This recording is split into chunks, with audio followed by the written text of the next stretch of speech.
मैं आपकी हजूरी में हूँ, मुझ पे अनुग्रह कर।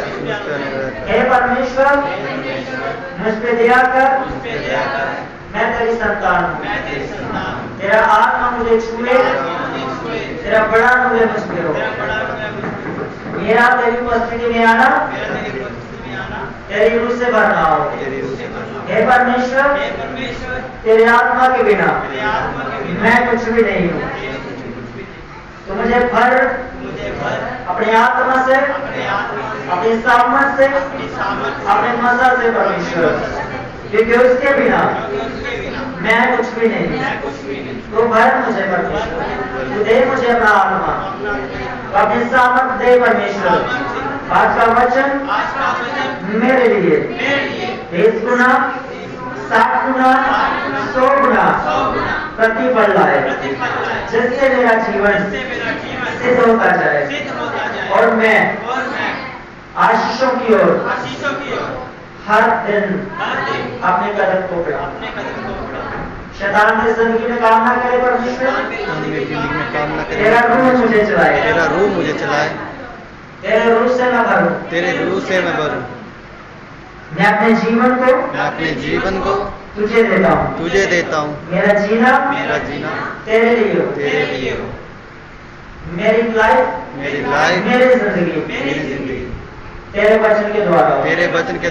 हे परमेश्वर, मेरी इच्छा नहीं, परंतु तेरी इच्छा मेरे जीवन में पूरी हो।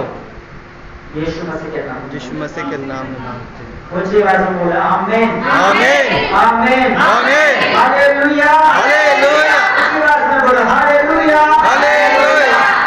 स्वागत है आप सबका परमेश्वर की उपस्थिति में, इस घर में।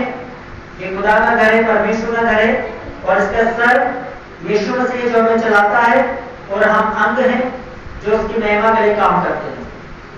Hallelujah, hallelujah. हमारा सर कौन है? यीशु मसीह। और सर क्या करता है? दिमाग क्या करता है? सारी बॉडी को संचालित करता है, इसे चलाता है। इसी प्रकार हमारा सर, हमारा हेड यीशु मसीह है, और हम उसकी बॉडी के अंग हैं, उसके शरीर के अंग हैं। जो हाथ है, कोई पांव है, जो उसकी महिमा के लिए काम को करते हैं। बोलो मैं परमेश्वर का अंग हूँ, मैं परमेश्वर का अंग, उसके शरीर का अंग हूँ, मैं उसके शरीर का अंग हूँ। इसके बाद मैं परमेश्वर के शरीर का, मैं परमेश्वर के शरीर का अंग, और यीशु मसीह वो मेरा सर है। जैसे वो चलाएगा मैं वैसे चलूंगा। आमीन, आमीन।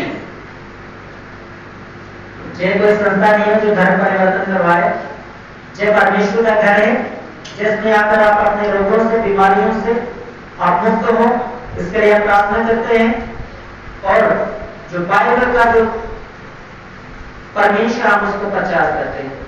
यीशु मसीह का हम प्रचार करते हैं, क्योंकि यीशु ने कहा पूरे संसार में जाओ, सभी जातियों में जाओ, और उन्हें वो बातें जो मैंने तुम्हें सिखाई उन्हें मानना सिखाओ। ये किसकी ओर से है? ये किसी मनुष्य की ओर से नहीं है, ये किसी संस्था की ओर से नहीं है, ये किसी धर्म की ओर से नहीं है, ये यीशु मसीह की ओर से, परमेश्वर की ओर से है। हालेलुया। यीशु मसीह ने क्या कहा? तुम जाओ, रोगी के लिए प्रार्थना करो, उन्हें चंगा करो, दुष्ट आत्माओं से आजाद करो, और परमेश्वर के राज्य वाला उन्हें प्रचार सुनाओ। तो उस प्रचार को, उन बातों को, उसको जीवन कथा को जो यीशु मसीह ने इस संसार में होकर किया, हम उन बातों को बताते हैं। हालेलुया। हम पढ़ेंगे आज उन कामों को जब यीशु मसीह संसार के ऊपर थे, उन्होंने किया।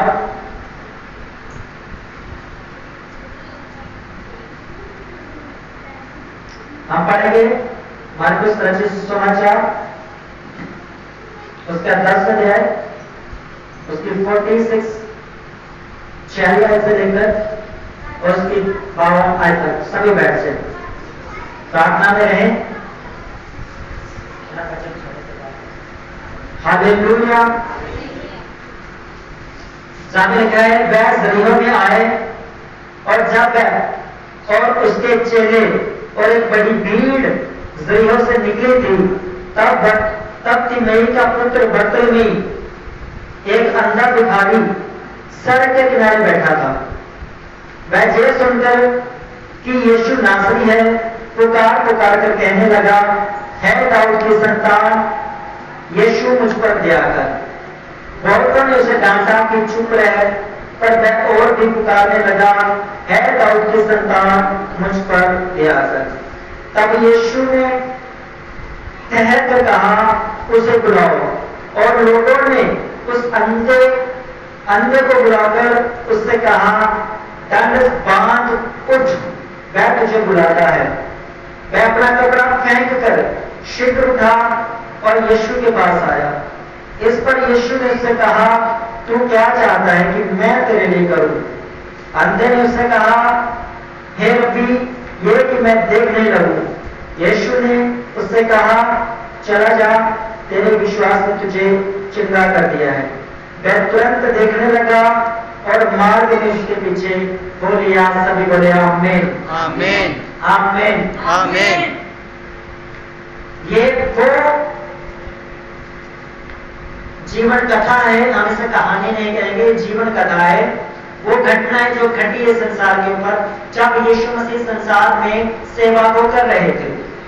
और बाइबल कहती है यीशु मसीह सिर्फ एक जगह बैठकर सेवा नहीं करते थे, वो गांव गांव, नगर नगर, आसपास के देशों में जितने भी नगर थे, प्रांत थे, यीशु मसीह वहां जाकर प्रचार करता था, कहता था, तौबा करो, मन फिराओ और परमेश्वर का राज्य निकट आया है। हालेलुया।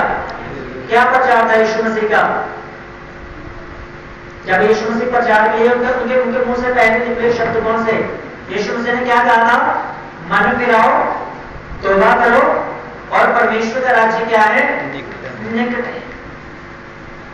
ये हमारी जिंदगी का पहला स्टेप है परमेश्वर के करीब जाने का, अपनी आशीषों के करीब जाने का, अपनी मुश्किलों से बाहर आने का। और बाइबल कहती है यीशु मसीह ने वो ही वर्ड हमें दिया जिसकी हमें आवश्यकता थी। वो क्या था? सबसे पहले क्या था? मन फिराओ। तो मन किसका होना चाहिए? दूसरे का। प्रभु ने जब मन की बात आती है तो ये किसी के ऊपर नहीं आती, ये पर्सनल एक व्यक्ति के ऊपर आती है। और उसकी बात मानना या ना मानना ये उसी व्यक्ति के ऊपर डिपेंड करता है जो उस वचन को सुनता है। अब हम जितने लोग बैठे हैं तो मैं सबको प्रचार कर रहा हूं, इसका मतलब ये नहीं कि मैं सबको एक साथ बोल रहा हूं, नहीं, मेरा वर्ड हर एक के लिए, एक एक के लिए, एक एक व्यक्ति के लिए, एक एक सिस्टर के लिए, एक एक भाई के लिए। क्यों? क्योंकि यीशु मसीह ने सबको नहीं कहा मन। तो क्या कर? मन फिरा और तौबा कर, पश्चाताप कर, और क्योंकि परमेश्वर का राज्य निकट आया है। इससे प्रभु यीशु मसीह ने अपनी सेवा की शुरुआत की और जिन चमत्कारों के साथ द्वारा, अद्भुत कामों के द्वारा बहुत सारे फरीसी, शास्त्री, सदूकियों के बीचों में होकर प्रभु ने सेवकाई को किया।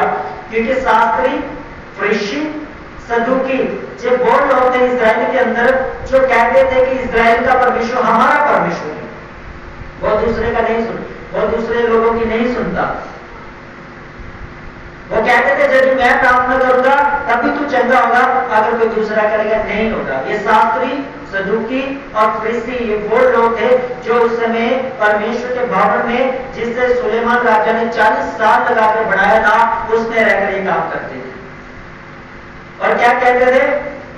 अगर तुम हाथ धोकर खाना नहीं खाओगे तो तुम अशुद्ध हो जाओगे, अगर तुम सफेद कपड़े नहीं पाओगे तुम अशुद्ध हो जाओगे, अगर तुम परमेश्वर के घर में आने से पहले शुक्रवार, शनिवार 2 दिन फास्टिंग नहीं करते, उपवास नहीं करते, अपनी पतियों से अलग नहीं रहते तो तुम अशुद्ध हो जाओगे। इस तरह की ये बातें जो है कलीसिया के अंदर लोगों के बीच में उनको सिखाते थे, और ये सिखाते नहीं थे। और यहाँ तक प्रभु यीशु मसीह ने कहा इन बातों को तुमने परंपरा बना ली है, रीति रिवाज बना लिए है। कैसे? जैसे आप लोग कहते हैं घर में क्या है जी? बंदगी रखाइए। केड़ी बंदगी? शुक्रगुजार दी। अच्छा, की खुदा ने बंदगी हर हफ्ते कानपुर आप चले जाओ, हर हफ्ते हर एक घर में, हर एक विश्वासी के घर में बंदगी होती है। कौन सी? शुक्रगुजार की। मुझे भी एक बार बुला लिया। कौन सी बंदगी है जी? शुक्रगुजारी, तो मैं पठानकोट में था उस समय काम था, और जिस भाई के घर में बंदगी थी शुक्रगुजार की, और मैंने उसे देखा वो सारे हफ्ता उसने क्या किया, नशा किया, सारा हफ्ता उसने शराब पी और मुझे बुला दिया प्रचार करने को। अब मैं पादरी वैसे झूठ बोल नहीं सकता। हालेलुया। और मैंने बोला क्या शुक्रगुजारी की, क्या बंदगी आपने बताई, शुक्रगुजारी की, क्या शुक्रगुजारी आप दे रहे हैं परमेश्वर के, प्रभु धन्यवाद तूने हफ्ता पीने को दी तो आगे अगले हफ्ते भी देना, ये बंदगी आपकी, क्या शुक्रगुजारी बंदगी आपकी, आपने बस मोहल्ले में लड़ाई डाल के रखी है और अगले हफ्ते में डाल के रखेंगे, ये शुक्रगुजारी नहीं। शुक्रगुजारी वो होती है अगर आपने पूरा हफ्ता अपने आप को परमेश्वर की हजूरी में रखा है, परमेश्वर के वचन में रखा है, प्रार्थना में रखा है, उपवास में रखा है। यदि आपको किसी ने कुछ कहा है, आपने उसे छोड़ा है, अगर आप अपने से नहीं पी रहे, दूसरा आपको फ्रीज में पिला रहा है, यदि आपने उसे मना किया है, तब उसके लिए परमेश्वर का धन्यवाद करो, प्रभु तूने मुझे सामना, उसे कहते हैं शुक्रगुजारी की बंदगी। हालेलुया। वो शुक्रगुजारी की बंदगी नहीं जो सब कुछ करते जाओ और खुदा के साथ भी चलो, परमेश्वर के साथ भी चलो। इजरायली लोग चले, रास्ता सफर का रास्ता था 40 दिन का, कितना 40 दिन का, कुछ 40 साल लग गए। एक दिन का रास्ता प्रभु ने उनके लिए 1 साल का रास्ता बना दिया। पता है क्यों? वो सोचते थे परमेश्वर हमारे साथ था, साथ है, लेकिन परमेश्वर के साथ नहीं। इस दिन को कितनी देर लगी? 40 साल। आज हमारी ब्लेसिंग आशीष छुटकारे का कारण परमेश्वर नहीं है, पास्टर नहीं है, क्रिश्चियन नहीं है, चर्च नहीं है, मैं खुद हूं। अगर मैं प्रभु की हजूरी में हूं तो मैं ब्लेस बिना मुझे कोई नहीं रोक सकता, मैं ब्लेस होकर ही रहूंगा। अब्राहम ने कहा परमेश्वर मुझे बेटा दे, और तब कहा जब उसकी उम्र कितनी थी? 75 साल। और लेकिन उसे 90 साल की उम्र के बाद भी बेटा नहीं मिला। कहा कितनी उम्र में? 75 साल की उम्र में। कहा परमेश्वर मुझे बेटा दे, लेकिन मिला अब तक भी नहीं। उम्र कितनी होगी है? अब 90 से भी ऊपर होगी, 95 से भी ऊपर होगी, अभी तक बेटा नहीं मिला। तो परमेश्वर ने उसे क्या कहा? परमेश्वर कहा है अब्राहम तू मेरे पीछे हो ले और तू हर रोज सिद्ध होता जा। हालेलुया। क्या होता जा? सिद्ध होता जा। क्योंकि हमारा रिलेशन, हमारा रिश्ता, हमारा बुराई को छोड़ना, परमेश्वर के साथ रहना, इन बातों को तय करता है कि मैं कितना आशीष के योग्य हूं, मैं कितना बरकत के योग्य हूं। हालेलुया। मेरी बात समझ आ रही है आपको? आजकल तो रिश्तेदार भी उनको ज्यादा रिस्पेक्ट करते, आदर करते हैं, जिनको पता है इस बंदे ने एक्सिडी देनी है और इसकी सरकारी नौकरी लगी हुई है, इसको कोल्ड ड्रिंक पिलाओ, आपको ढीला चले जाएगा, उसका चाय पिला दो। मेरी बात समझ आ रही है आपको? उसकी क्या देखते हैं? योग्यता। हिंदी में अगर मैं लोकल भाषा में कहूं तो उसे कहते हैं लायक ही नहीं बनता इसकी। हम परमेश्वर के सामने कितने योग्य हैं या कितने लायक बन चुके हैं कि परमेश्वर हम पर अनुग्रह करे और जिन बातों के लिए प्रार्थना करें परमेश्वर ने सुने। पिछले हफ्ते हमने सुना, मैंने सुना परमेश्वर के दास से, उसने कहा ऐसे कई गिफ्ट जो है परमेश्वर के भवन में पड़े थे और स्वर्गदूतों ने कहा, पूछा कि परमेश्वर तेरे लोगों ने जो प्रार्थना की, जो उन्होंने आंसू बहाए, जो उपवास किए, जिनको गिफ्ट तुमने दिए क्यों नहीं? परमेश्वर ने उनको जवाब दिया, जे उन लोगों के गिफ्ट हैं, उन लोगों की चिंगारियां हैं, उन लोगों की आशीषें हैं जिन्होंने प्रार्थना तो की, उपवास तो किया, 10 साल मेहनत तो की, 15 साल मेहनत की, परमेश्वर के भवन में बीज तो बोया, लेकिन जब उनकी आशीष का टाइम समय आया तो शैतान ने उनके मन में डाल दिया, वो आपको प्रभु बरकत नहीं देगा, तुम्हें 20 साल हो गए, 15 साल हो गए, 10 साल हो गए, परमेश्वर तेरी सुन ही नहीं रहा, वो सुनेगा नहीं। और उन्होंने अपने विश्वास को कम कर परमेश्वर से पीछे हटा दिया, अपने हाथ को रोक लिया, अपने मन को रोक लिया, अपने शरीर को रोक लिया उसके घर में जाने से। इसलिए परमेश्वर ने कहा ये उन लोगों का गिफ्ट है, अगर वो आ जाए तो वो ले जाए, क्योंकि वो परमेश्वर के पास पड़े। हालेलुया। हम जब परमेश्वर से पीछे हटते हैं, जब हम अपनी बातों को मनमानी बनाने लगते हैं, तब परमेश्वर हमारी नहीं सुनता। एक बात मेरी आप पर ध्यान से सुन लो कि जो कुछ हमारे पास है वो इसलिए है कि हमें उसकी जरूरत है। और जो हमारे पास नहीं है और हम उसके लिए प्रार्थना करें जो हो जाए, समझ लो अगर रोड नहीं मिली, परमेश्वर चाहता है मैं अपने समय पर तुझे दूंगा और अच्छी दूंगा, बढ़िया दूंगा मैं। और हबक्कूक को परमेश्वर ने कहा, पुराने नियम में परमेश्वर ने कहा जिस तेरी फसल को टिड्डियों ने, 3-4 प्रकार की टिड्डियां थी, प्रभु ने कहा पुरानी टिड्डियों ने जो तेरी फसल खा ली थी, जो तेरा नुकसान किया था, यदि तू मेरे साथ वफादार है, प्रभु ने कहा मैं उस नुकसान को भी तेरा भर। हालेलुया। आपकी मेहनत 10 साल की हो, 15 साल की, 20 साल की हो, जब परमेश्वर आपको आशीष देगा तो प्रभु कहता है मैं पिछला भी क्या कर दूंगा, भर दूंगा। आपका आमीन छोटा छोटा आपका आमीन ही नहीं है। प्रभु कह रहे हैं पिछली मेहनत को जो प्रार्थना की है, जो बीज बोए हैं, जिस बात के लिए तुम प्रार्थना कर रहे हो, जब मैं उसे पूरा करूंगा तो मैं ब्लेस करूंगा, तो मैं पिछला भाग भी उसमें ऐड कर दूंगा। आमीन। जिसका जितना बड़ा आदमी होगा उतनी बड़ी बरकत होगी। जहां पर लिखा है प्रभु यीशु मसीह, ये वो था जो ऊपर से आया, अब वो है जो पवित्र आत्मा ने मुझे दिया है। आमीन। यहाँ पर क्या लिखा है कि हमने पढ़ा कि एक व्यक्ति है जो जन्म से अंधा है, और इस अंधे का जो जिक्र है उसके साथ उसके पिता का भी जिक्र किया गया है। एक है तिमेई का पुत्र, तिमेई का पुत्र, और उसके आगे लगा दिया वर। ठीक है, क्योंकि जब पुराने समय में जब नाम रखे जाते थे तो उनके बाप दादा के ऊपर नाम रखे जाते थे। मान लो किसी का नाम पीटर है तो उसके बेटे का, जब उसके बेटे के बेटे का नाम भी पीटर होगा, वो भी रखेंगे उसमें, क्योंकि वंश ये नहीं कि जो नर करेंगे, नहीं, वो कहेंगे क्या चल रही है, एक ही पहचान होती थी उस समय।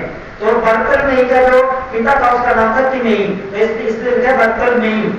उसके बेटे का क्या नाम था, बर्तलमेई। उसके पिता का क्या नाम था, तिमेई, और उसके बेटे का क्या नाम था, तिमेई। और उसका पिता फैमिली सब कुछ होके ठीक है, लेकिन जो बर्तलमेई है, बाइबल कहती है अंधा था, और इसके अंधे होने के कारण ये भिखारी था, क्योंकि काम तो कोई कर नहीं सकता, घर में झाड़ू मार नहीं सकता, कहीं दिहाड़ी लगाने जा नहीं सकता, इसे कुछ दिखाई नहीं देता। अंधा व्यक्ति यहां तक होता है कि अपने हाथों से खाना नहीं खा सकता, वॉशरूम जाना, बाथरूम जाना सबसे बड़ी प्रॉब्लम। एक अंधे से कुछ है जिसको नहीं दिखाई देता हो, उसे उसकी पर्सनल लाइफ वो जिंदा है, इस बात के लिए दुखी नहीं है, लेकिन अंधा होने के कारण उसका पूरा बॉडी शरीर है वो सुखी नहीं है, लेकिन उसका अंधा होने के कारण वो सबसे दुखी है। क्योंकि अंधा व्यक्ति किसी काम का नहीं, हमला कर दिया तभी कुछ नहीं कर सकता, दिखाई नहीं देता, कुछ खा नहीं सकता, कुछ काम नहीं कर सकता, कहीं जा नहीं सकता अपनी मर्जी से, बस 4 दीवारी के अंदर एक कैदी बनकर रह सकता था व्यक्ति। और बाइबल कहते हैं इस व्यक्ति की यह हालत थी, जे अंधा था,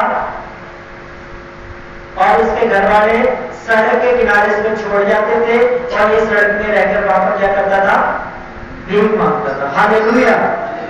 आप इस तरह से खड़े हो जाओ, पीछे देखने वाला देख सके, उसे ले लो। हालेलुया।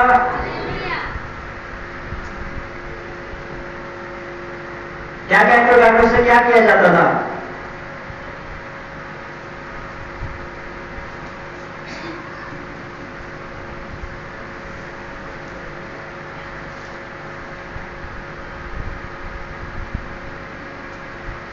हम पढ़ेंगे।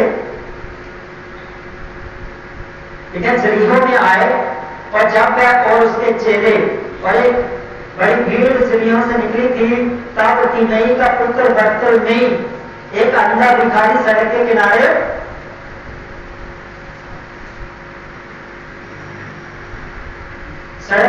बैठा था। हालेलुया। कहां बैठा था बर्तलमेई, सड़क के किनारे बैठा था, और बाइबल कहते वो क्या था, वो भिखारी था। हालेलुया। वो क्या था, भिखारी था, भिखारी के साथ वह सुनकर कि यीशु नासरी वह ये सुनकर कि यीशु नासरी पुकार पुकार के कहने लगा, है दाऊद की संतान मुझ पर दया कर। देखो यीशु मसीह जब पहाड़ से उतरे, जरीहो से जब वो आए, एक बड़ी भीड़ उसके पीछे होली। अपने ध्यान से सुनना, कहां पे आए यीशु मसीह? जरीहो से आए, एक बड़ी भीड़ उसके पीछे होली, और जिस रास्ते से जा रहे हैं उस रास्ते के किनारे भिखारी बैठा हुआ है। आप अपने आत्मा में लेके जाओ कि हम यीशु मसीह के साथ हैं और उसके पीछे बहुत बड़ी भीड़ है, और वो उस गली से, उस सड़क से होकर जा रहा है जिस किनारे में एक अंधा व्यक्ति बैठा हुआ है।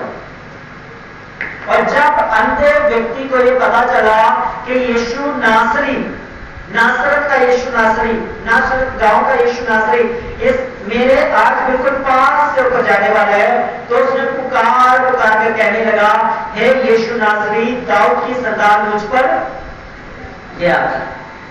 हालेलुया। क्या कहा उसने? मुझ पर दया कर। ऊंची आवाज में उसने चिल्ला कर कहा, हे यीशु नासरी, मुझ पर दया कर।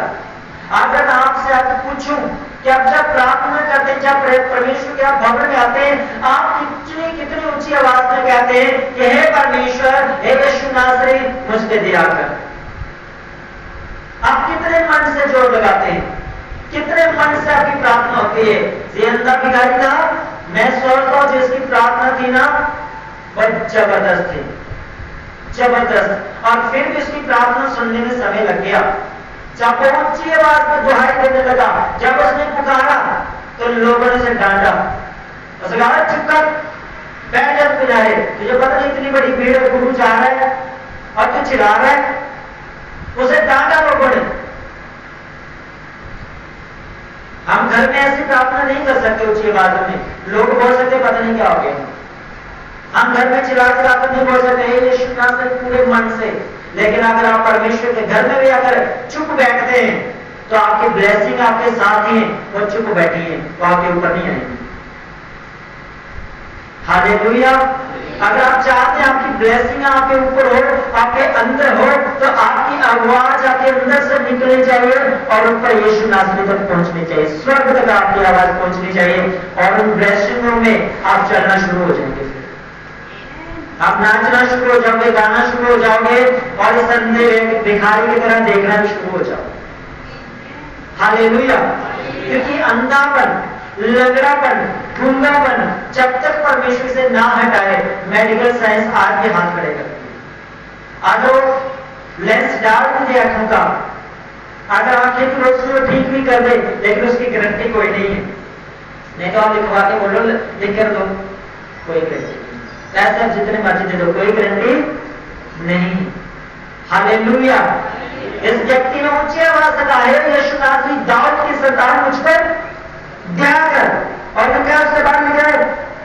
बहुतों ने उसे डांटा, 48 वचन में लिखा है, बहुतों ने उसे डांटा कि चुप रहे, और वह और भी पुकारने लगा, हे दाऊद की संतान मुझ पर दया कर। और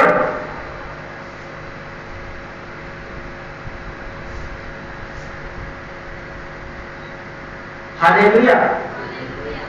जितना लोगों ने उसे डांटा, वो और उतना ऊंचा चिल्ला कर बोलने लगा, हे दाऊद की संतान मुझ पर दया कर। ये वचन उन लोगों के लिए है जो प्रभु में आते हैं, जो क्रिश्चियन नहीं है, ईसाई परिवार में जो पैदा नहीं हुए, जो दूसरे जातियों में, धर्मों में पैदा होकर प्रभु यीशु मसीह के पीछे आए।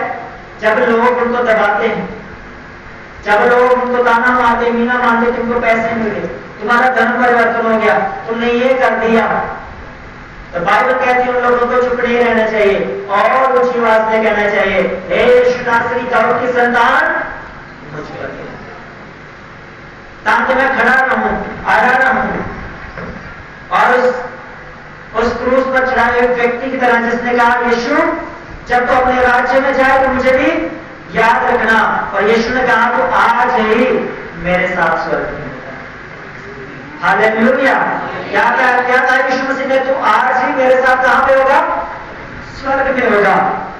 आपकी पुकार, आपका बोलना, आपका चलना, आपका खाना पीना, आपका ड्रेस करना, जब परमेश्वर को पसंद है शैतान उसको छोड़ नहीं सकता।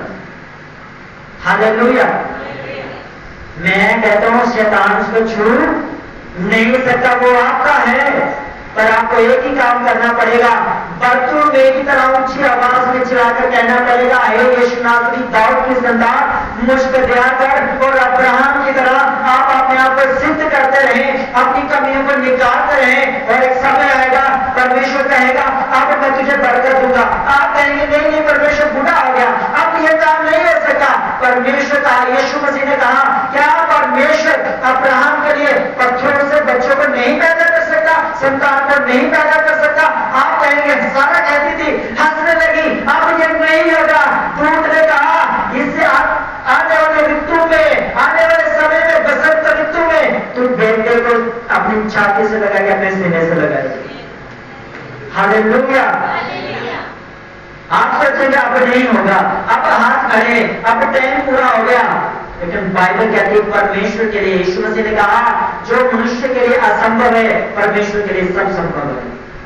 क्योंकि यीशु मसीह ने कहा था कि धनवान व्यक्ति का, अमीर व्यक्ति का स्वर्ग में जाना बहुत मुश्किल है, लेकिन परमेश्वर ऊंट को सुई के नाके से निकाल सकता है। तो चेलों ने कहा यह कैसे हो सकता है? फिर यीशु मसीह ने कहा था जो मनुष्य के लिए नहीं हो सकता परमेश्वर उसको कर सकता है। हालेलुया। जो मनुष्य नहीं कर सकता परमेश्वर से वो संभव है, परमेश्वर से सब कुछ संभव है, बस परमेश्वर को दुहाई देने वाला कौन है? हमारी कितनी लाइफ है प्रेयर की, कितनी प्रेयर का हम करते हैं? प्रेयर का मतलब समय परमेश्वर को देना, प्रेयर का मतलब समय परमेश्वर के साथ व्यतीत करना।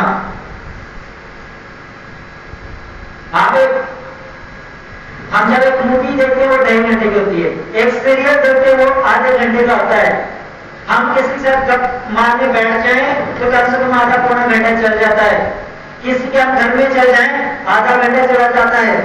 लेकिन जब हम बाइबल पढ़ने में आते हैं, प्रार्थना करने में आते हैं, तो हम कहते हैं 10 मिनट और 15 मिनट। और प्रॉब्लम कितनी बड़ी है? पहाड़। हालेलुया। एक बात मुझे पता चली, मैं एक प्रचार को सुन रहा था परमेश्वर के दास के द्वारा। उसने कहा कि कुछ मसीही लोगों के बारे में मुझे पता चला जो क्रिश्चियन है, जो मसीही खुद को कहते हैं, ईसाई परिवार में। मैंने उनसे पूछा तुम आप कितनी प्रार्थना करते हो? वो कहते हैं हम जी 10 मिनट 15 मिनट, ज्यादा से ज्यादा 20 मिनट। और उसने पूछा आप क्यों इससे ज्यादा प्रार्थना क्यों नहीं करते? क्योंकि बाइबल कहती है हर दिन के 2.5 घंटे परमेश्वर के हैं, आप लोग परमेश्वर को क्यों नहीं देते? और उन्होंने कहा जब हम ज्यादा प्रार्थना करते तो हम ज्यादा दुख में आ जाते, ट्रबल में आ जाते, ज्यादा परेशानी में आ जाते। पता है क्यों? क्योंकि जब शैतान को आग लग रही होती है आप ठंडे हो जाते हैं। इसलिए लाइफ नॉर्मल है, इसलिए लाइफ साधारण है, इसलिए लाइफ सिंपल है, क्योंकि जिसको निकालना है जब उसके आने का समय होता है आप बैठ जाते हो, आप सो जाते हो। हालेलुया। हमारी प्रार्थना, हमारा बाइबल पढ़ना, हमारा चर्च में आना इस बात का प्रूफ देता है कि मैं परमेश्वर से कितना प्यार करता हूं। मेरी मन की तैयारी इस बात को प्रूफ होती है मैं परमेश्वर से कितना प्यार करता हूं। मेरा परमेश्वर के साथ खड़े होना, चर्च में खड़ा होना, कोई बोल के कुछ किसी प्रकार का कोई क्यों ना आ जाए उसके साथ खड़े हो जाना इस बात का प्रूफ देता है मैं परमेश्वर से कितना प्यार करता हूं, परमेश्वर के कामों के लिए। हालेलुया। ऊंची आवाज में दुहाई देने लगा, हे दाऊद की संतान मुझ पर दया कर। लेकिन लोगों ने उसे क्या कहा? बाइबल कहते सुनो, लोगों ने उसे डांटा। डांटने का मतलब आप समझते हो क्या होता है? एक होता है किसी को बोलना तो चुप कर, एक मतलब डांटना। चुप होना और डांटने में फर्क होता है दोनों में। चुप होता है केवल बच्चा जिद करता है हम कहते हैं चुप हो जाओ, खड़े नहीं रहिए। और एक होता है जब बच्चा कोई चीज तोड़ देता, कोई गलती करता है, हम उसे डांटते हैं, हम उसकी गलती को रियलाइज कराते कि आगे से ऐसा नहीं होना चाहिए, उसे कहते हैं डांटना। और इस अंदर में जाने में कोई गलती नहीं की तब भी लोगों ने इसे डांटा। गलती क्या कि इसने सिर्फ इतने कहा कि हे यीशु नासरी दाऊद की संतान मुझ पर दया कर, लेकिन बहुतों ने उसे डांटा। 48 वचन में एक ने नहीं, दो ने नहीं, बहुतों ने उसे डांटा, और वो डांटना उसके लिए आशीष का कारण है। हालेलुया। लोगों का डांटना उसके लिए क्या हो गया? आशीष का कारण। आप जब भी यीशु मसीह को पुकारते हैं, कोई आपके बारे में कुछ भी कहे, आप समझ लेना, अगर आपको किसी ने कुछ नहीं कहा तो आपकी ब्लेसिंग भी नॉर्मल है।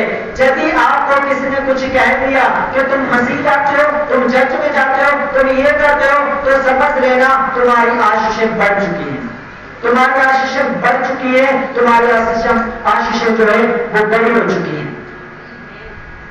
हालेलुया। अगर यीशु मसीह के कारण आपको किसी ने कुछ नहीं कहा तो आपकी लाइफ साधारण है। अगर यीशु मसीह के कारण आपके ऊपर किसी ने ताना मारा, आपके ऊपर किसी ने कुछ इल्जाम लगाया, अगर आपको किसी ने कुछ कहा, इसने धर्म प्रवर्तन करे, पैसे दिए होंगे और इसने फलाने उसके पीछे मगर चल पड़ा है, तो समझ लेना बाइबल कहते हैं तुम्हारा रिवार्ड बड़ा है स्वर्ग में, तुम्हारा आदर बड़ा है चर्च में, तुम्हारा छुटकारा बड़ा है इस संसार के ऊपर, इस संसार के पीछे। हालेलुया।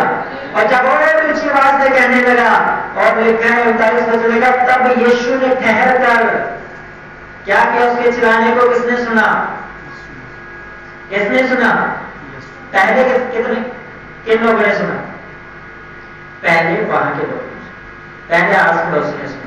जब आप चर्च में आते हो, जब आप मन फिराते हो, तौबा करते हो, बपतिस्मा लेते हो, यीशु मसीह के पीछे जाते हो, तो सबसे पहले किनको पता चलता है? रिश्तेदारों को, पड़ोसियों को? किसको पता चलता है? अगर आप पड़ोसियों की बात आपने नहीं सुनी, आप कामयाब हो, आप ब्लेस्ड हो, आपकी आशीष आपसे कोई नहीं छीन सकता। इसके पड़ोसियों ने वहां उसके जो भीड़ की आसपास थी, बहुत उसे डांटा, पर इसने किसी की परवाह नहीं की। जितना डांटा ये और चिल्लाने लगा, और लिखा उसका चिल्लाना, मेरे पिताजी हैं, उन्होंने कहा कि मुझे तो मालूम नहीं था खाने की चढ़ियों का, लेकिन मेरे गुआंढियों ने की मत दी थी कहना लड़ी लड़ी हूं नहीं की पता है केड़ा बंदा कूड़ा फड़ रहा है ते किस तो कितना बचना है ते कितना गेहूं फसाना है। हालेलुया। तो पड़ोसी क्या करते हैं? हमें वही मजबूत करते हैं, वही हमें ताकत देते हैं, वही हमें बल देते हैं। जब हमें ताकने मारते, जब मीने मारते, जब हमें कोई हमें कहता है ना तुम कुछ नहीं कर सकता, वो कुछ नहीं कर सकता उसके पास ही रहता है, लेकिन उस वर्ड की जो ताकत है, जो पॉजिटिव है, उसे हम लेते हैं और कुछ करके दिखाते हैं। हालेलुया। मुझे एक व्यक्ति ने, परमेश्वर के दास ने कहा था, तुम्हारा कभी चर्च नहीं बन सकता, तुम कभी कामयाब नहीं हो सकता, वो लाखों रुपए में खेलता है, कोई चर्च नहीं है, मेरे पास सिर्फ यीशु मसीह है और सब कुछ। हालेलुया। कोई क्या कहता है उसकी परवाह मत करो, परमेश्वर के पीछे आप कितना चलते हैं बस उतना ध्यान रखो। आप कितना परमेश्वर से प्यार करते हैं उतना ध्यान रखो, आप कितनी प्रार्थना करते हैं उतना ध्यान रखो, आप कितनी बाइबल पढ़ सकते हैं उतना ध्यान रखो। कोई आपके सामने कुछ भी करता रहे, आप ध्यान मत रखो, वो आपका काम नहीं है, क्योंकि बाइबल कहते एक समय आएगा परमेश्वर सबका न्याय करेगा। यदि आपने न्याय कर दिया, यदि आपने बोल दिया, यदि आप लड़ पड़े, तो परमेश्वर आपके लिए क्या करेगा? यदि आप चुप रहे, एक समय आएगा, हमारे बुजुर्ग हमारे सियाने कहते हैं, जब परमेश्वर की लाठी आती है आवाज नहीं आती पर हाय जरूर कर दी। हालेलुया। परमेश्वर की लाठी बहुत खतरनाक है, उससे बचकर रहना। दाऊद कहता है परमेश्वर तेरी लाठी और तेरी सोंटी मुझे क्या देती है? तसल्ली देती है, चिंता मत करो। अगर परमेश्वर में चलते आप गलती करते हैं, आपको प्रार्थना करना नहीं आता, जहां प्रार्थना नहीं कर पाते, आप बीज नहीं बो पाते, आप लगातार चर्च नहीं आ पाते, यदि आप परमेश्वर आपको डांटता है, यदि परमेश्वर आपको कुछ ट्रबल में लेकर जाता है, तो चिंता मत करो, तो आपकी भलाई के लिए होगा, नुकसान के लिए नहीं होगा। हालेलुया। जिन कामों के लिए प्राप्त कर रहे हो नहीं हो रहा, चिंता मत करो, वाकई भलाई के लिए होगा। और बाइबल कहते जिन टेढ़ियों ने से खा लिया था, मैं वो उससे भी भरपाई कर दूंगा, ब्याज के सहित दूंगा तुझे। हालेलुया।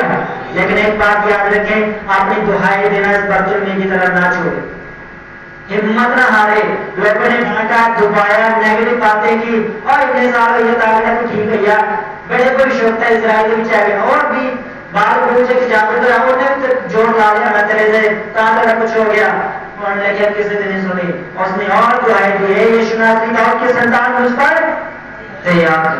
और लेकिन यीशु मसीह ने रुक कर ठहर कर उसकी प्रार्थना को सुनकर उसे उत्तर दिया, उसे कहा, लोगों से कहा, जो लोग डांट रहे थे ना, डांट रहे थे उनको, यीशु मसीह ने उन्हीं लोगों को कहा जाओ उसे बुलाओ। यहां पे लिखा है तब यीशु ने कहा उसे बुलाओ। यीशु ने क्या कहा? उसे बुलाओ।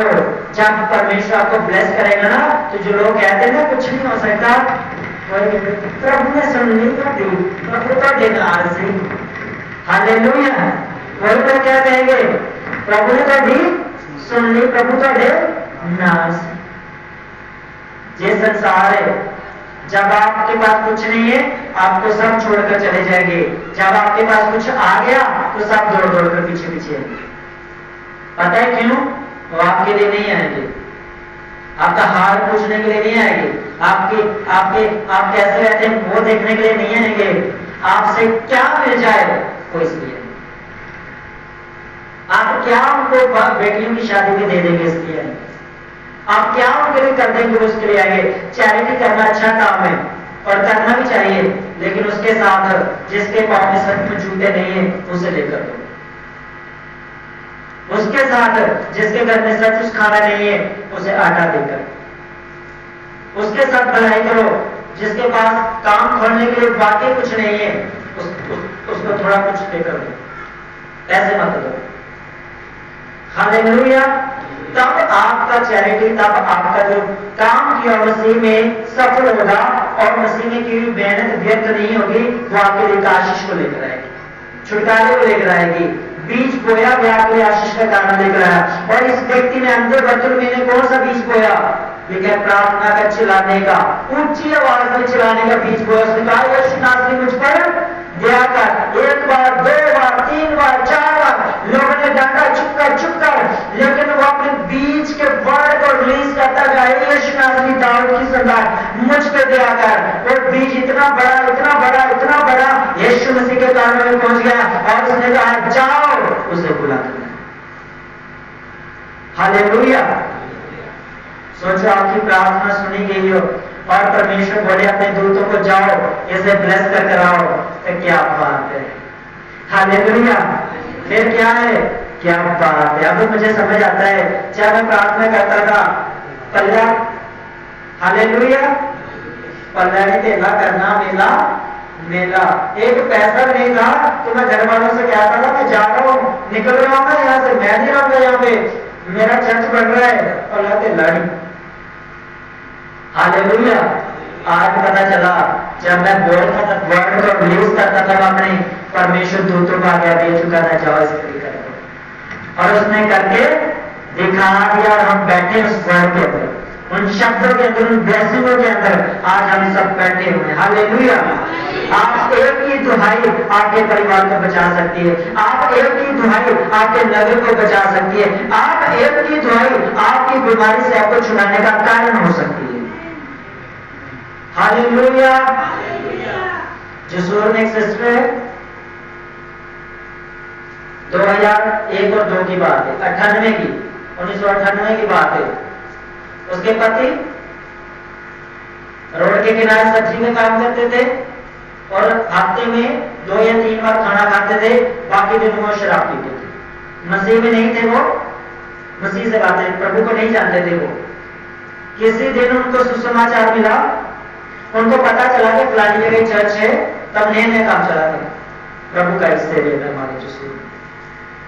और सिस्टर को पता चला, वो सिस्टर चर्च में गई, प्रार्थना उन्होंने करवाई और सर वो एक्चुअल में अपने पति के लिए नहीं गई थी, उसकी बेटी थी, वो अपंग थी। उसने सुना कि प्रभु लंगड़ों को छुड़ाता है, वो इसलिए गई थी वहां पर। उसकी बेटी के लिए प्रार्थना की गई। पास्टर ने उसको बोला ठीक है लगातार आते रहो तो परमेश्वर आपको ब्लेस करेंगे। और एक दिन पास्टर ने बोला कि हम आपके घर में आएंगे, विजिटिंग करेंगे। और उसने कहा ठीक है आप आओ, वेलकम। जब पास्टर उनके घर में गया तो तब पता चला, उनके घर को देखा, हालातों को देखा, और स्पिरिट में परमेश्वर ने उनको बताया, परमेश्वर के दास को बातें जब हुई तो पता चला कि इनके पति जो है वो क्या करते हैं, दिन रात नशे में टुले रहते हैं। अभी भी आप जाके पूछ ले रहे हैं, किसी को बता देंगे जिस रूप में कौन व्यक्ति था वो। हालेलुया। तो पत्नी परमेश्वर के दास ने बोला तू अपनी बेटी के लिए चिंता मत कर, तो अपनी पति की चिंता कर, क्योंकि ये तो बच्ची है, बड़ी हो जाएगी, लेकिन तेरा पति एक बार चला गया, ये दोबारा तुझे नहीं मिलेगा। उसने कहा मैं क्या करूं अपने पति के लिए कि मेरा पति ठीक हो जाए, वो कैसे इस नशे से आजाद हो जाए। परमेश्वर के दास ने कहा प्रार्थना, सिंपल सा वर्ड है, क्या करना, क्या करना, प्रार्थना करना, परमेश्वर के साथ रिश्ता जोड़ना, परमेश्वर के साथ जुड़ना, परमेश्वर से एक मन होना और एक मन होकर छुटकारा अपने जीवन में ग्रहण करना। उस बहन ने कब आई थी, वो रात को 12 बजे उठकर सुबह 2 बजे तक, 3 बजे तक, रात को 11 बजे चले गए ना, 12 बजे चले गए, जब सब सो जाते थे, उनके घर के पास एक आम का पेड़ था, आज भी है वो, मैं जाता हूँ वहां पर कई बार। उस आम के पेड़ के नीचे उसने कहा गर्मियां हो या सर्दियां हो, वो बहन जाकर क्या करती थी, 2 घंटे 2.5 घंटे जाकर प्रार्थना करती थी, रोती थी, चिल्लाती थी परमेश्वर के आगे घुटनों के ऊपर कि हे परमेश्वर मेरे पति पर दया कर, उनकी शराब को छुड़ा और उनको अपने काम के लिए इस्तेमाल कर। हालेलुया। क्या प्रार्थना करती थी वो, हे परमेश्वर मेरे पति के ऊपर दया कर, इनके नशे को छुड़ा और इनको प्रभु को अच्छा कर। आज तकरीबन 2 साल लगे उस बहन को प्रार्थना करने में। आज पिछले 20 सालों से वो शराबी पास्ट में परमेश्वर की सेवा करता है और कईयों ने उनके द्वारा आशीष पाई। हालेलुया। बीमारी बड़ा कारण नहीं है, नशा बड़ा कारण नहीं है, दुख घर में बड़ा कारण नहीं है, घर में क्लेश प्रॉब्लम बड़ा कारण नहीं है। अगर बड़ा कारण है वो ये है कि आप प्रार्थना नहीं करते हो, बड़ा कारण ये है कि आप घर में बाइबल नहीं पढ़ते हो, बड़ा कारण ये है कि आप घर में विजिटिंग नहीं करवाते हो, बड़ा कारण ये है कि आप परमेश्वर से दिल से प्यार नहीं करते हो। यीशु मसीह ने कहा ये लोग मुंह से अंगीकार करते हैं, होठों से मेरा धन्यवाद करते हैं, फरिश्तियों सदूकियों शास्त्रियों को यीशु मसीह ने कहा, लेकिन इनका मन मुझसे बहुत दूर, इनका मन मुझसे बहुत दूर है। सोचा कि ये बर्तन में की प्रार्थना मन से ना होती तो क्या सुनी जाती, क्या प्रभु इसके लिए रुकते, क्या उन लोगों को जैसे डांट रहे थे, इसे नीचा दिखा रहे थे और चुप कर गुरु जा रहा है, तू तंग कर रहा है, तू जे उड़ा पा रहा है, प्रभु बातें करते जा रहे हैं, किसी के साथ कोई पर्सनल मीटिंग चल रही है और किसी को प्रभु गाइड कर रहे हैं। यीशु ने क्या कहा, खड़े होकर कहा लॉर्ड बुलाओ उसको, क्योंकि प्रार्थना कहां से थी, हालेलुया। प्रार्थना उसकी दुहाई कहां से थी, अंदर से। आज मैं चंगा होकर ही रहूंगा, मैं अंधा ना रहूंगा। और एक भजन है कि रोगी कहे मैं रोगी ना रहूंगा, बीमार कहे मैं बीमार ना रहूंगा, और बर्तन में क्या आता है, मैं अंधा हूं, मैं अंधा ना रहूंगा। हे दाऊद की संतान यीशु नासरी तू मुझ पर दया कर। यीशु से ने कहा मेरे पास बुलाओ, और जो कह गया अपना कपड़ा पहनकर शीघ्र उठा और यीशु के पास आया। हालेलुया। क्या किया उसने, उस कपड़े को जो उसे दिया गया था भीख मांगने के लिए, ऊपर ओढ़ने के लिए, कपड़े को उठाया और मारा भयंकर, और लिखा शीघ्र दौड़कर उठा। अब सोचो अंधा है किस तरफ भागा होगा, यीशु मुझे तो पता नहीं किस तरफ है, आज रोड की पिछली तरफ है या अगली तरफ है, लेकिन वो उठाया, दौड़कर उठा, दौड़ने लगा। वो पता किसके लिए दौड़ा, यीशु मसीह की ओर। उसकी दौड़ तो जिधर मर्जी कही थी, लेकिन यीशु ने कहा था इसे क्या करो, मेरे पास लाओ। जैसे वो उठा, उसे पकड़ने के लिए यीशु मसीह के पास ले जाने के लिए लोग पहले से खड़े थे। वो जैसे उठा, अपना कपड़ा पहना, दौड़ना शुरू किया, लोगों ने पड़ा सीधा यीशु मसीह के आगे। हालेलुया। जब आपकी दुहाई सुनी जाती है, आपकी प्रार्थना सुनी जाती है, चिंता न करो, स्वर्गदूत खड़े आपके साथ है। आज आपकी प्रार्थना सुबह आपको छुटकारे को होगी। वो सुबह के लिए नए रोशनी की होगी, नई ताकत की होगी, नए बल की होगी और नई गुड न्यूज की होगी यीशु मसीह के नाम में। हालेलुया। वो कैसे उठा? यीशु मसीह के सामने खड़ा हो गया और यीशु मसीह ने उसे कहा, इस पर यीशु ने उससे कहा, तू क्या चाहता है कि मैं तेरे लिए करूं? हालेलुया।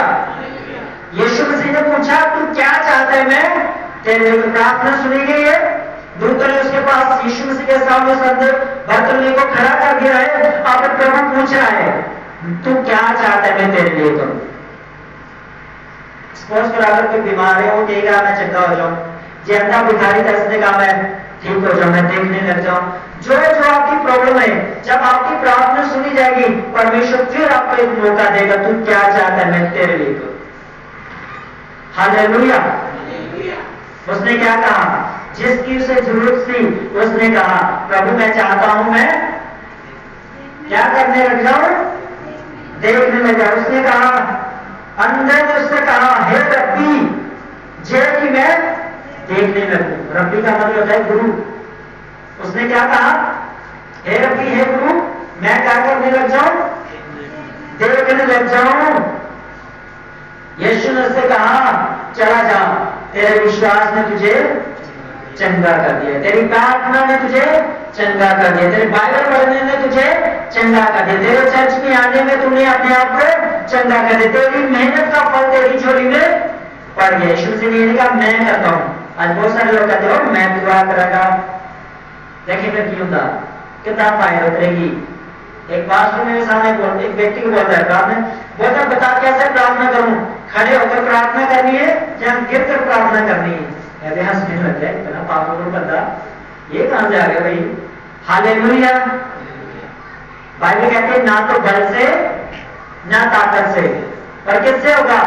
परमेश्वर के आत्मा से होगा, परमेश्वर के सामर्थ्य से होगा, उसके अनुग्रह से होगा और आपके पुकारने से होगा, आपके प्रार्थना करने से होगा, आपके घर में प्रभु को यीशु मसीह को जगह देने से होगा, आपके दिलों में आपके मनों में यीशु मसीह को जगह देने से होगा।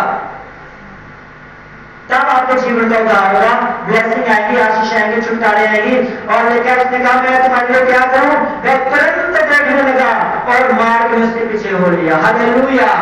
बाइबल कहती है, यीशु ने कहा, तेरे विश्वास ने तुझे चंगा किया। कोई उसे छुआ नहीं, कोई उसके ऊपर प्रार्थना नहीं की, कुछ उस पर हाथ नहीं रखा, बोला जा तेरे विश्वास ने तुझे चंगा किया। लेकिन उसी समय मार्ग में, रास्ते में वही पर चंगा हो गया। और कहां चला गया? यीशु मसीह के पीछे। किसके पीछे हो गया वो? यीशु मसीह के पीछे।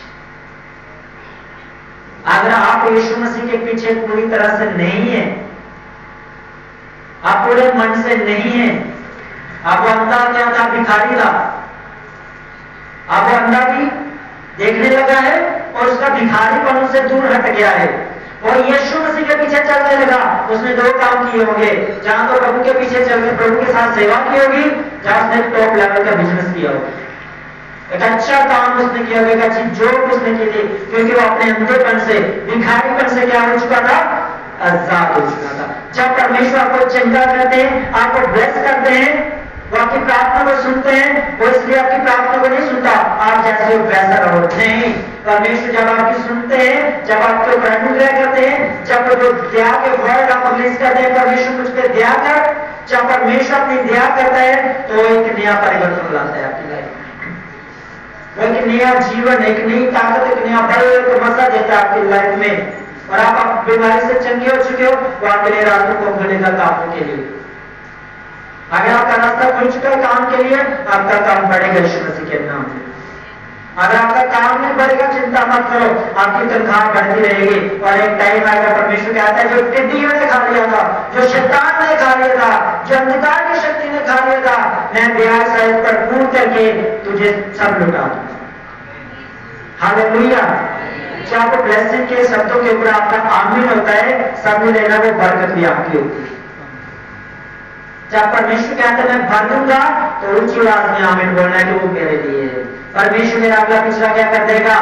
भर देगा, वो दे देगा मुझे, वो ब्लेस कर देगा मुझे। अगर मैं 4 महीने बेला रहा हूं ना, और मैं प्रार्थना कर रहा हूं काम के लिए, तो परमेश्वर 4 महीनों की ब्लेसिंग भी वो दे देगा साथ में। 15 साल से आपके लिए कुछ नहीं हुआ ना, तो 16वें की साल में प्रभु ब्लेस कर देगा आपको परमेश्वर। बस आपने अड़े रहना, खड़े रहना, प्रार्थना करते रहना। आपकी प्रार्थना 2 घंटे से कम नहीं होनी चाहिए, 2.5 घंटे से कम नहीं होनी चाहिए।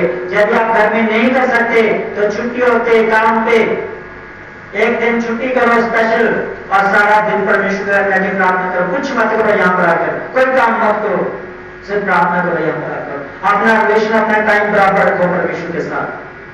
आप बराबर हैं तो आपकी ब्लेसिंग ओवरफ्लो होगी आपकी लाइफ में। जितना आप चाहते हो उससे बढ़कर होगी आपकी लाइफ में।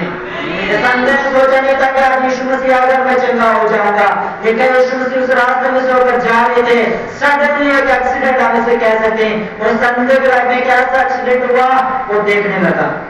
आपकी प्रार्थना का एक ऐसा एक्सीडेंट होगा आपके लाइफ में, सभी प्रॉब्लम एकदम में चली जाएगी और शैतान का एंटर नहीं कर पाएगा आपकी लाइफ में। हालेलुया। अरे हम तारीफ करेंगे परमेश्वर की, हम स्तुति करेंगे परमेश्वर की।